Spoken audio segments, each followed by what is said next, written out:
sinusulit-sulit namin yung kain ng baboy kasi dito sa Maldives walang baboy. Bawal ng baboy dito.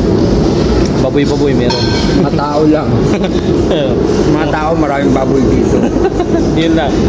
So ayan o, gift dito. Ganyan sa kumpanya. Dito sa kumpanya pinagtatrabaho ko may pang ganito. Tara, kaya samahan nyo ako doon sa namin dito, sa restaurant namin dito. Mamahaling restaurant yun eh. Tara!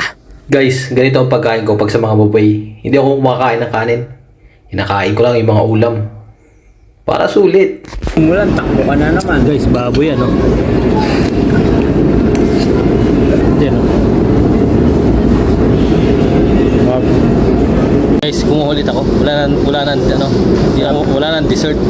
Ito ang ako, tinan nyo. Ganun pa rin, no?